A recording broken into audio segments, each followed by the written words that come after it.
The Kensington Armory is now the town hall, where community members are working hard to make it useful for today while preserving its history.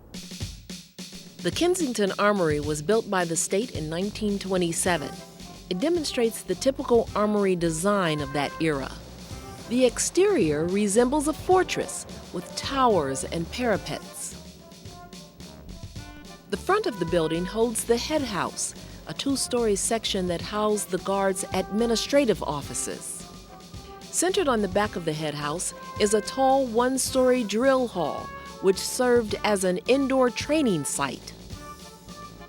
The entire structure rests over a full basement, which today is the home of Montgomery Municipal Cable, but originally it served as a shooting gallery.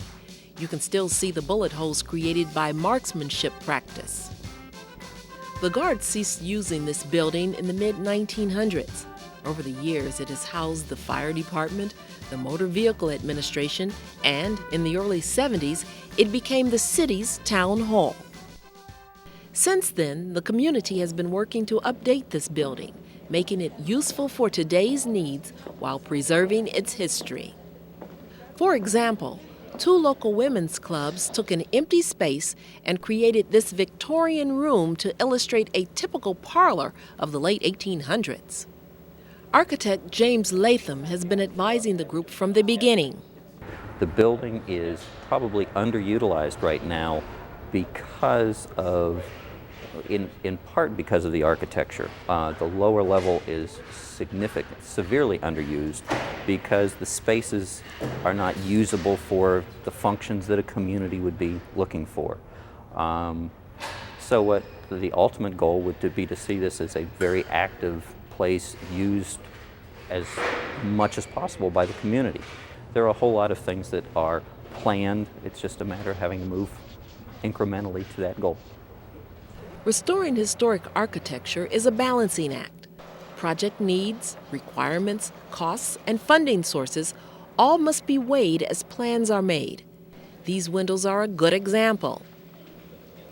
Town Councilmember Bruch explains how he came around to the idea of restoring rather than replacing the windows.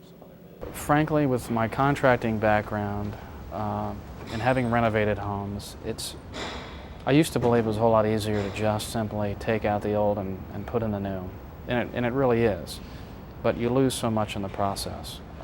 And I finally have come around, and with support from the state funding, which financed this project, 90% of the project costs, we were able to spend a little bit extra to take the preservation route, which involved lead abatement and other environmental concerns, and repairing windows and restoring them as opposed to a total replacement. It's preserving the old, and new windows would have changed the feel of the building. Sure, they would have been potentially acoustically better performing, and maybe would have had better thermal performance, but there are other ways we can get around that. And after looking at other projects and seeing restoration projects, I think that I turned around on that one. So. Contractor Hugh Veal describes the process. It's our job to take the window completely apart in the opening and clean it, all of the coatings, clean all the rust, clean all the old putty, clean all of the things that have failed in the entire window, take them off, remove them, restore them, replace them with the same material, and put it all back together and make it beautiful. This armory is part of the Kensington Historic District, which is on the Montgomery County Master Plan for Historic Preservation. Accordingly, the town is required to seek guidance and review from the county. Resident and preservationist Julie O'Malley explains. Part of the process involves going to the Historic Preservation Commission for a historic area work permit, and through that process, the commission is very helpful. They do a lot of work with their staff, giving suggestions and information about restoration, the restoration process. And it's an invaluable service to those in historic districts. Future plans include the creation of handicapped accessible bathrooms, restoring the exterior masonry, completely updating the basement and moving city offices to the upper floors, all of which will be done as funding becomes available. It's slow going, but for Mayor Lynn Raufaste, there is no other way.